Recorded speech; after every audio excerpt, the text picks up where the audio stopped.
Hello, everyone. This is Adam Meister, the Bitcoin Meister, the Disrupt Meister. Welcome to the One Bitcoin Show. Today is December 29th and December 30th, 2019. Strong hand. Bitcoin is the next Bitcoin. Value your wealth in Bitcoin. Offended by selling your home for Bitcoin insider information. Personal responsibility is a new counterculture. Yes. Hello, my elite friends. If you got questions, type in Bitcoin Meister in the chat. Send a super chat. Second show of December 29th of Sunday, but it's so late that it's only Sunday still in Honolulu. So if you're in Baltimore, it's 4:30 in the morning. I'm in Tucson. It's 2:30 in the morning. But you got two shows today. Don't worry.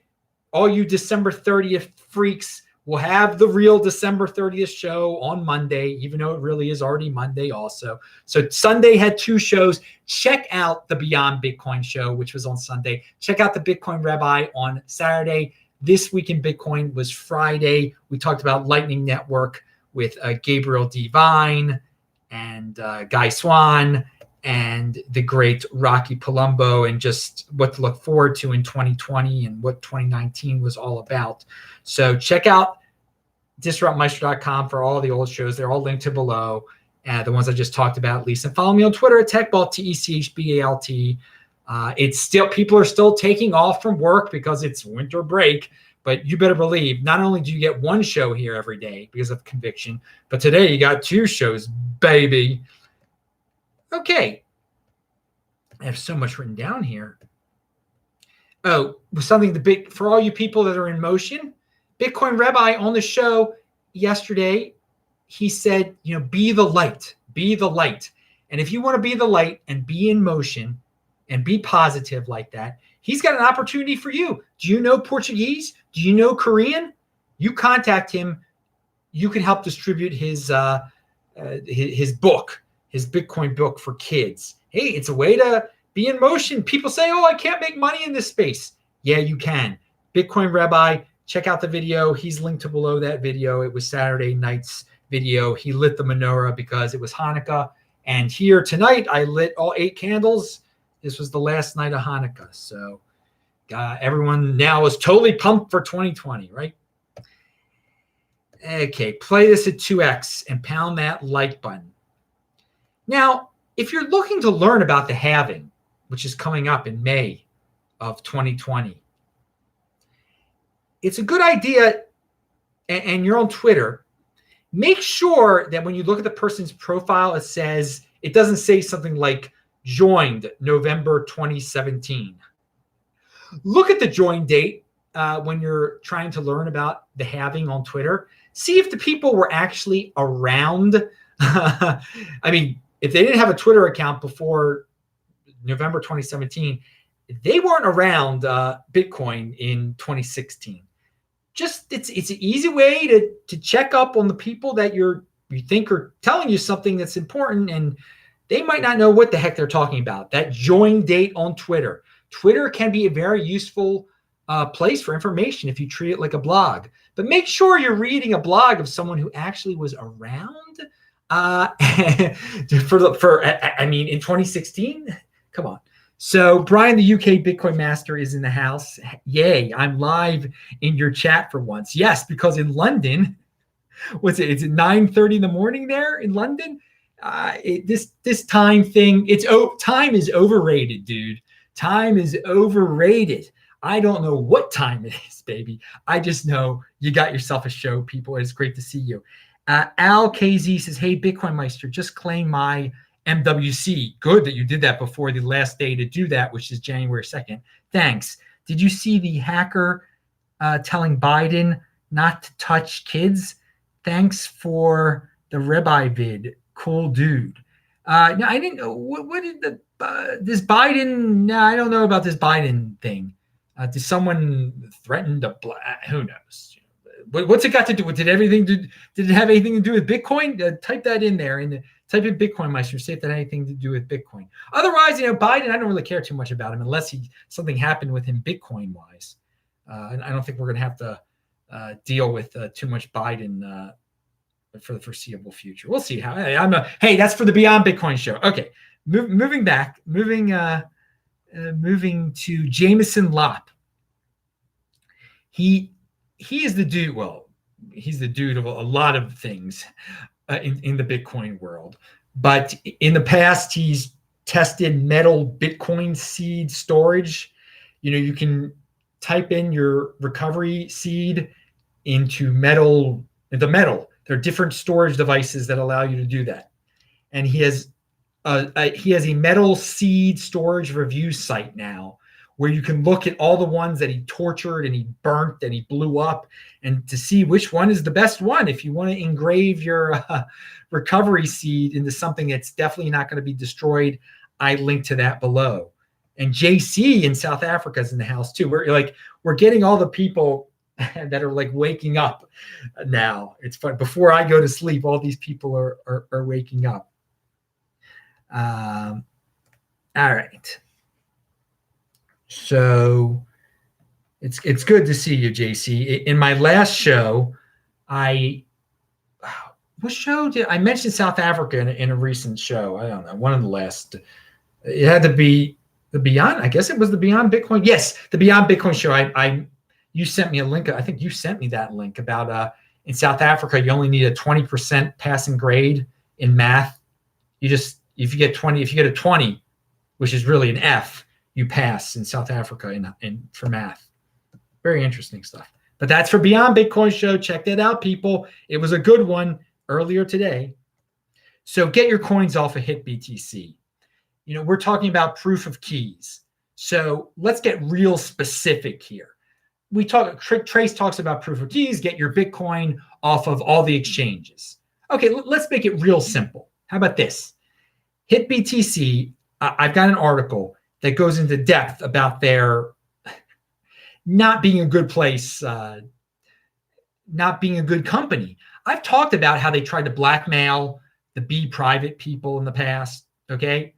So I don't know why and Ty Zen has been on this show before saying you have to be crazy to deal with HitBTC. So if you've dealt with HitBTC in the past, go over there now and take all of your coins, not just Bitcoin, off of that thing right now. And if you have no place to store these like fifth tier altcoins, sell them and turn them into Bitcoin, get it off of there. Now, unfortunately, they might try to pull some nonsense on you and do a KYC suddenly, one of those shotgun KYCs, and that's not too cool. But if HitBTC is as bad as this article says it is, and I can see how that is possible. This proof of keys could bring down HitBTC. This could be the one. This could be the exchange that goes down the tubes. So if you've dealt with them in the past, if you're still dealing with them, get it off. So that's one simple thing you can do to participate in proof of keys. How about that? There you go. Very specific. Pound that like button. And you can read that article. You don't even have to read the entire article, but it goes on and on and on. I think you'll get the point about HitBTC. But at the same time, you shouldn't have your coins on any exchange. But of that one, yeah. Oh, Sunchips5 says, yep, in Hawaii, it's still Sunday. Dude, this show is for you. This is for all the brothers in Honolulu or whatever, wherever you are, whatever island you're on. I've only been to Honolulu before. And perhaps one day I'll go to the other islands. And yes, I know being in Honolulu isn't really like it's in Hawaii. I understand, but yeah, it's a place where Japanese tourists hang out, and it's not really like the real Hawaii, supposedly. But I like being in American cities. I like seeing the diversity of American cities. Yeah, there are some ghetto parts of Honolulu. They're not as ghetto as Baltimore. Pound that like button. And also the state capitol building of Hawaii, which is in Honolulu, looks like a spaceship landed in a moat. That is what it looks like, which is a very interesting looking state capitol building because it was the last state to join. There might be other states that join in the future. But all right, last so far. So for some odd reason, and maybe someone can explain this to me, Vice, they have a YouTube channel, suddenly posted a segment 2 days ago, that's about 2 years old, Inside the Cryptocurrency Revolution, Vice on HBO. So it was actually on HBO probably it's in 2018, in early 2018. They interview Vitalik. They show in Iceland Ethereum mining. And in the 2 days that it's been up, it's gotten 500,000 views, which is interesting. I have no idea why they just posted this though. But they knew that algorithm there. They got their hits. So some newbies found out.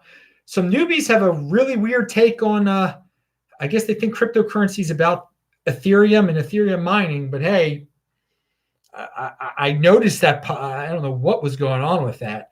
I do notice what pops up in my YouTube feed. Now I don't blindly click on it. I'm not a slave to the algorithm. I go to the places I want to go to. I have my favorite places. I search them out. I don't go to what YouTube says. Oh, let's check this out. Now, in this case, that one I was like, why the heck is that there? Why does a Vice video, when I see a major publication like Vice talking about cryptocurrency, yeah, then I am curious. But yeah, very, very interesting. They decide to do that. So Opset Classified, by the way, recently, I think it was my last video, said, "Thanks, Bitcoin Meister. You keep us motivated. Thanks for the dedication, my friend." And I wanted to say thank you, Opset Classified. And I also wanted to thank Jim for the super chat the other day. I forgot even what it was. Yeah, it was for a show that was not live. We'll get into that in a second. What happened? Why 2 of my recent shows were not live. Thursdays, the show for Thursday and the show for Friday were not live on this channel. We'll get into that in a second. It's a very interesting story. And it's very interesting that you're only hearing about it now, or I mentioned it in Beyond Bitcoin also. So Mark Cuban, who doesn't like Bitcoin and likes to tweet about it sometimes, he let something slip in one of his rips on Bitcoin. And so instead of focusing on his rips, I'm saying, dudes, this is the bottom line with Mark Cuban. This is what you should think about. Don't let his rips distract you from the truth that he could not deny, the truth that he let slip out. I'm not against Bitcoin. It's a legit store of value because enough buyers think it is. That doesn't make it a solution for any of the issues presented. Doesn't mean it's impossible for it to be a legit fiat alternative, but it's far from inevitable. Okay, dude, you had your doubts, but you said something in there. It's a legit store of value. You let that one slip, baby. It is a legit store of value. That is a great use case for people in freaking Argentina. I will tell you that. That's a great use case for everyone. Value your wealth in Bitcoin. You said it's legit. It's legit for people to value their wealth in Bitcoin. You said it. So, Mark, good job. And I'm just leaving it at that. You can make a million other attention-seeking tweets about cryptocurrency and Bitcoin, how you dislike it, blah, blah, blah, blah, blah. No, it's value your wealth in Bitcoin. Thank you. All right. Yep, halving hype is going to start soon, people. Speaking of that, nearly 70% of all Bitcoin hasn't been moved for over 6 months. Last time that happened was ... approaching the 2016 halving. That was from Alistair Milne, who is a big fan of starting that halving hype. Good job, dude. So here are my final thoughts on the YouTube fake ban of crypto content creators, because they didn't ban crypto content creators. There was an algorithm out there. They rejiggered it a little bit. And well, let's jump back a couple seconds here. For a while, we have known that YouTube is getting stricter with what children can watch. And they don't want to be sued. And they want it to be more like TV. And they're a private company. They can do that. Steven Crowder warned everyone that said that you can get retroactive strikes now if it's not acceptable for children or blah, blah, blah, blah, blah. So they did something with the algorithm, and the algorithm flagged a bunch of people's videos, not just in cryptocurrency, but in all sorts of non-mainstream type of stuff. I don't know how the algorithm works. I don't care how the algorithm works. I don't try to figure out how the algorithm works. The algorithm is not my king. If the algorithm doesn't like me, then great, then fine. But YouTubers, they can't, but I'm a Bitcoiner. I am not a YouTuber. So let's get this straight. There were a lot of people, including Kim.com, who said this was a conspiracy against cryptocurrency. No, we're not on their radar. We're not on YouTube's radar. It's a bigger picture thing. It's a mindless algorithm. It has no feelings. They inputted some stuff into it, and it attacked random videos, okay? And some of those were in cryptocurrency. Some of them were in other genres that we're not familiar with and that we don't care about, all right? So this is what we signed up for with YouTube. If you make YouTube videos, you have to deal with this magical algorithm out there that has no feelings, that can do random things, that the people at Bitcoin, the people at YouTube try to guide it in a certain direction, but it's an animal unto itself. It just becomes in the wild, who knows what it does. And, so all these people, and how could they do this during the Christmas season? Oh, whoa. Okay. Your excuses, you're crying. Oh, it's a conspiracy. Everyone's screaming that this YouTube cares and this, that, and the other. And I was saying the entire time, and you can go to the videos, like, YouTube doesn't care about us. I don't know. YouTube hasn't done a darn thing to me, but they might do something to me. These people, it's clear the people that are screaming about this are YouTubers. They are not Bitcoiners. So I still have my Bitcoin when YouTube goes down. All right. Do the YouTubers screaming have any Bitcoin? Again, Bitcoiners versus YouTubers. So someone said, there was a quote that says, serious issues for us YouTubers. Well, since I'm not a YouTuber, it wasn't a serious issue for me. A serious issue, let me tell you what a serious issue is for a Bitcoiner. If someone took away my Bitcoin somehow, if I lost my Bitcoin somehow, being offended by selling, that's a serious issue for me. And there's your difference right there. I mean, this experience that people have commented on over the last, 5 days it was, or 6 days, it wasn't very long. This should teach people, perceptive people, the reactions by the content creators.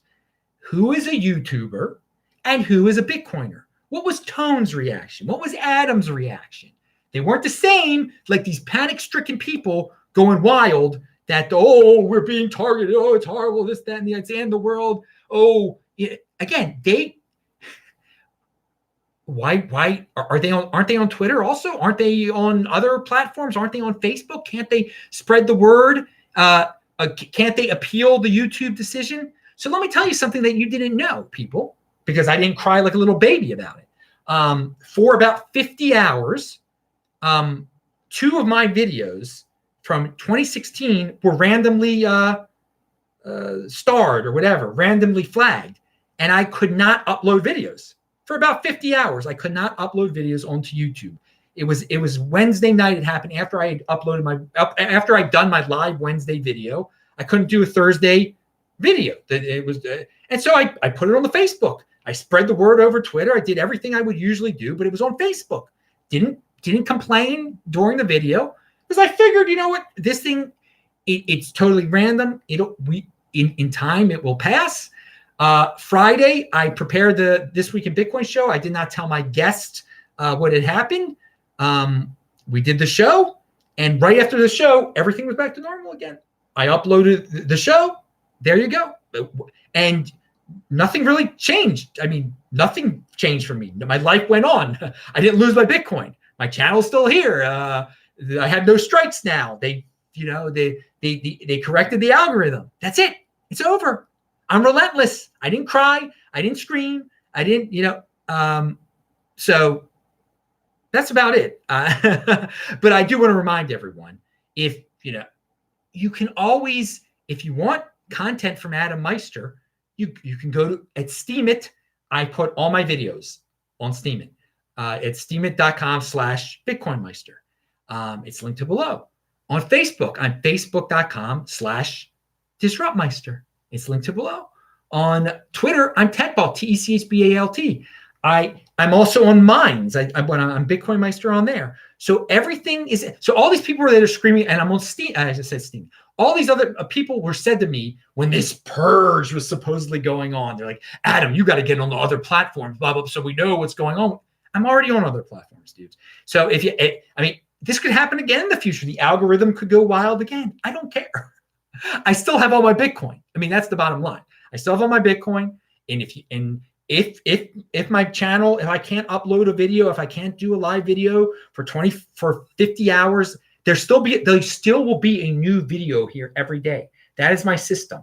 Will it be on YouTube? Well, it was on Facebook, but you go to TechBalt, you go to Twitter, you go to those places I just said, you'll always be able to get my videos that I do every day. No matter what, there's going to be a new video every day. I'm not going to go cry about it and stop making videos because YouTube flagged 2 videos of mine from 2016 randomly or whatever. It was weird videos too. It's very, very strange stuff. So anyway, be relentless, people. Know the difference between a YouTuber and a Bitcoiner. I think you get it. I think most of you get it. And I do want to say that 80%ers out there are only watching what they are fed by YouTube, okay? And that says a lot. And it's not YouTube's fault. Well, that most people won't go the extra few seconds to find the other repeat sources of content. Like what these YouTubers were crying about, they knew if their channels were down, that their 80%er fans that they depend on for their income, I guess, weren't going to go search them out on Facebook because and I mentioned this about Stefan Molyneux before too. A lot of people complain because they're not getting, when YouTube changes something, they're not getting fed the blind 80%ers anymore. I don't give a rat's behind if I don't get fed the blind 80%ers anymore. My life does not rely on getting fed blind 80%ers by YouTube. But you can tell there are a lot of people out there that seriously depend on that, on these trained dogs. YouTube trained you. Think about that long and hard. Are you a trained dog? Or are you thinking about what you're going to click on, what you're going to choose, what you're going to watch next? Think about that. I know a lot of you do, you go out of your way to watch certain videos, but there are people that are just going to go to whatever the YouTube tells them to do. And that's why these guys get into panic mode when they can't, when they can't put up stuff on YouTube anymore because they're not getting that blind 80%er stuff anymore. So there's your difference. So let's move. And those are my final thoughts on the whole YouTube saga, which was totally blown out of proportion. And again, we were not targeted. It's an algorithm. It does not have feelings. It doesn't care. It can do, and it's kind of unpredictable what it can do. And that's what all people who are on this platform signed up for. Get used to it.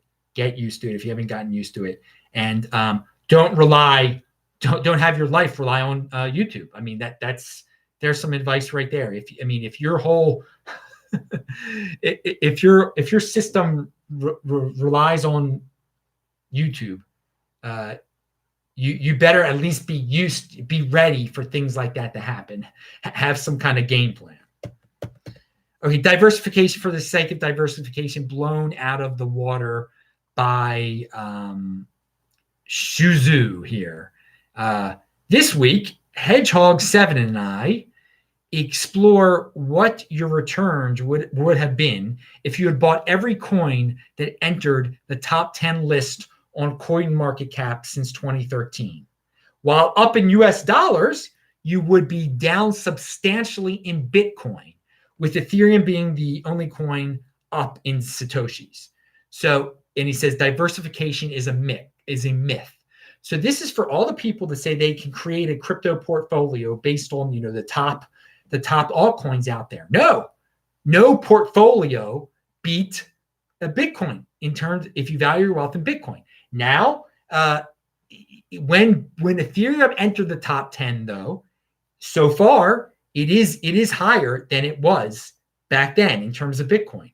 But so that's not a crypto portfolio. Just owning Bitcoin, owning Ethereum only since that arbitrary date, since that random date, has been it has gone up in value in terms of Bitcoin. That is the one. But we're talking about people out there that are saying, oh, so if you picked Ethereum, you won that gamble, okay? But this is not about gambling, people. And over the long term, it's Bitcoin. Bitcoin is the next Bitcoin. And to get this chart that this dude has there shows all the coins that have been in the top 10 since 2013, okay? This includes coins like Steam, okay, that like are 16 cents now. So yeah, that's definitely some real proof there about diversification for the sake of diversification is not a good idea. Diversification is a myth. This is what that guy says. I just want to make sure I didn't skip anything there. All right. Yeah, child unfriendly stuff. All right. Now, Amanda Johnson is back on the scene again. At least someone sent me someone. And if you got questions, type in Bitcoin Meister. I see people chatting back and forth there, but that's good. Everyone's saying hi to everyone. Web City USA is up late. Whoa, dude, what's so am I? So Amanda Johnson says, fun thought. You're going to like this, guys. Bitcoin Dash, a blockchain merger between Bcash and Dash. Two chains competing for the same market, payments. Bcash has the better brand.